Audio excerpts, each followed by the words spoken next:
I'm here with Gimic. Hello, peeps. Nice one. Nice to see you guys. And so is this your first time in Manchester as a band? Yeah, I think Not so. for you. Not for me personally. I saw you last month. Yeah, month. But I think this is our first time playing in Manchester with Gimic. Yeah, for sure. I mean, we've been playing north for a little bit now. Yeah. Like Sheffield and I'm trying to think of anywhere else we played up north. It isn't even Sheffield. Glasgow. Sheffield and then Glasgow. Yeah. Glasgow, different country, but yeah, that is north. We did Leicester not that long ago, which it's not north. So it's north of us. So yeah. It's north. Yeah, nice. But you guys are obviously from Bristol, like amazing scene there. Like it's fucking mint. There's so much going on. Have you guys been getting a lot of gigs in Bristol recently, or? We don't play that much in Bristol anymore. Okay. But me and Rory, who plays bass, like we put on a lot of the gigs in Bristol, so like we can't really put ourselves on all the time. But yeah, we don't play that much anymore, do we? Maybe like 4 or 5 times a year. Yeah. Yeah, like the odd gig that's like I guess if it's like a Shitty Futures gig, we can like maybe squeeze onto some of those, but I guess we try not to play too many in Bristol, because I mean there are a lot of gigs happening in Bristol at the moment, so you can quite easily play all the time. There's you know, there's a lot of new bands coming up as well, so it's like we'll let them. And it's a small scene, so you got to make space, haven't you? Really? Yeah. There's so many new hardcore bands in Bristol at the moment as well. Like Shitty Future have been putting just fuckloads on. Like I've just been, it seems like it's going pretty good there. Yeah, man. No, it's pretty cool. But you guys have had your new EP out last month, Defer to Hate, and it's like, there's like so much power and like aggression behind it, and like amazing vocals. Harry, I think they're fucking sick. Can you tell us a bit about like some of the themes that you guys touch on in this EP? Like, what are some of the songs about? Yeah. Go on. I think there's like a mix, because there's some that are quite old when we first started doing songs together, where there wasn't a lot of thought in them. Like one's about like scrumping apples, and then there's others just about, I don't know, like the world we live in and just generally like day-to-day life. It's not that deep, is it? But it's quite a lot of anger there. Yeah, there's a lot to be pissed off about. I guess it's just like whatever works with whatever we're kind of doing, because I think we spend a bit of time writing and it sounds kind of interesting, and then you have to figure out a way to kind of weave what you want to say into that. I guess it's kind of theatrical in a way, like it's not really subtle. I think there's some stuff in there about like decay, like decay in general, and definitely like that the low level like anxiety of city existence. Yeah. I think is what I get from it. Yeah. That's quite.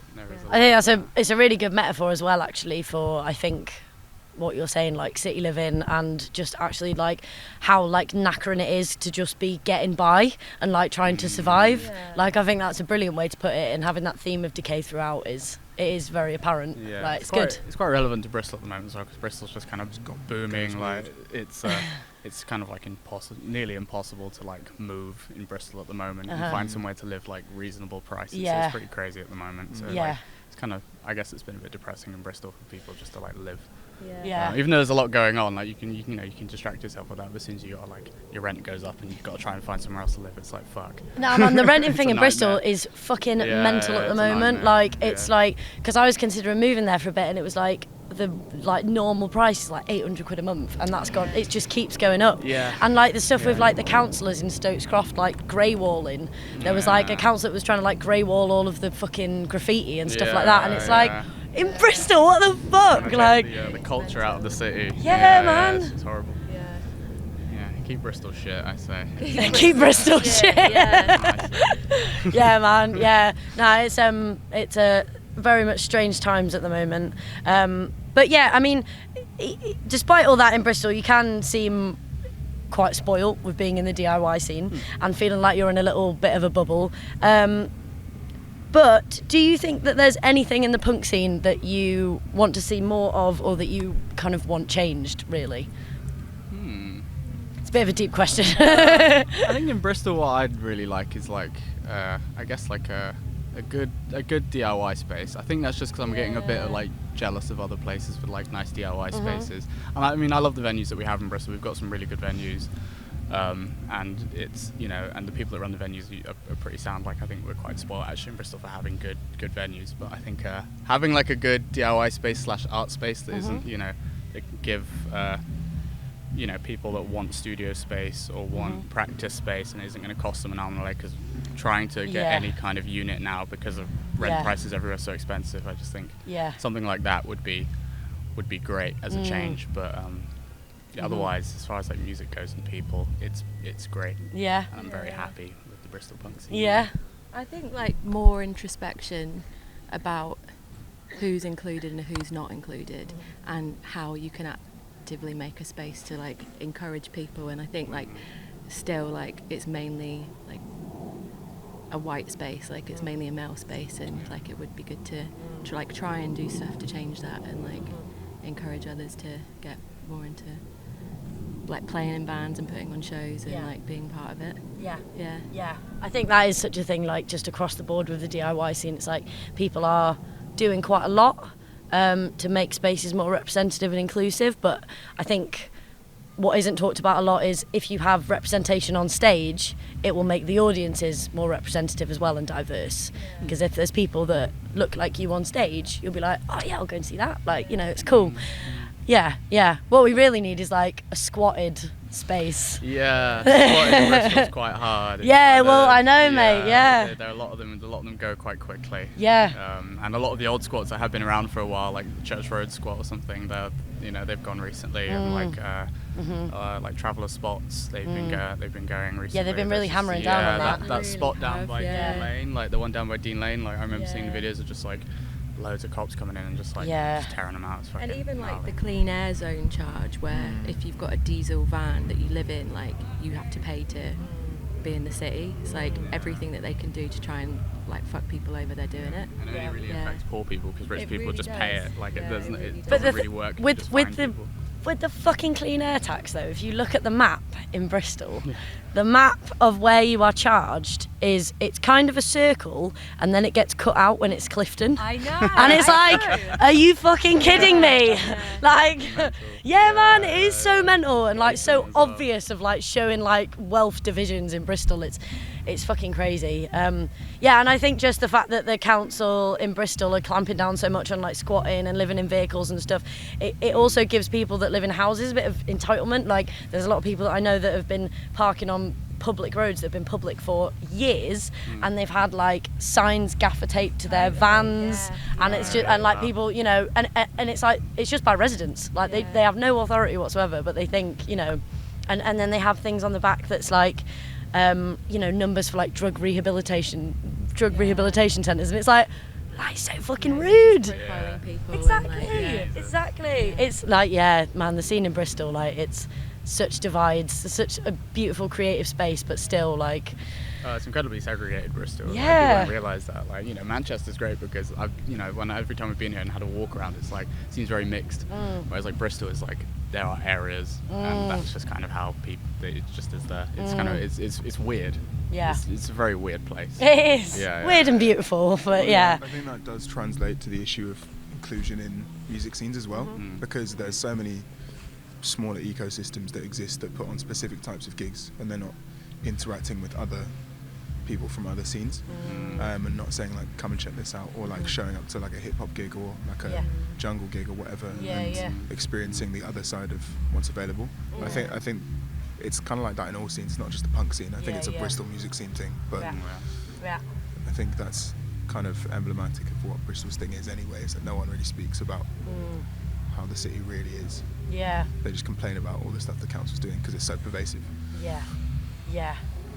Oh, that's so true. It's very true.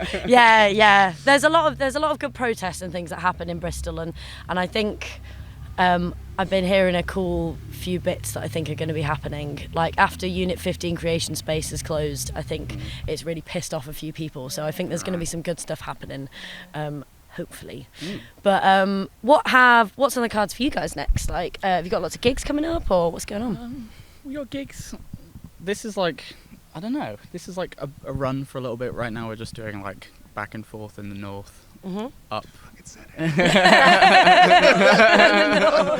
Sheffield, Manchester, Sheffield, then back to Manchester to see Chain Cult, and then tie it all up where we're going to go see the Janines in Cardiff. Oh, amazing. Yeah, I love the Janines. Sick. We're booking a tour in November. Yeah, we're going to try and do a tour in November. It's not all been finalised yet, but I think we're going to try and do that. Maybe just a tour around the new release. And I guess, yeah, we're still writing. Like, we're probably going to play some new songs tonight. Yeah, I don't know. Keep going. Yeah. We're a fairly functional band, but like we all do other stuff. And, it's just fun playing. We all play in different bands and have different responsibilities. It's like, just make it happen when it can. Yeah, man. It's cool that you're still got bits going on as well, and like, spread the new EP and stuff like that. Like, it's cool. I'm really excited to see you guys tonight. I think it's going to be mint. I've heard good things from Dan Flanagan from Haste.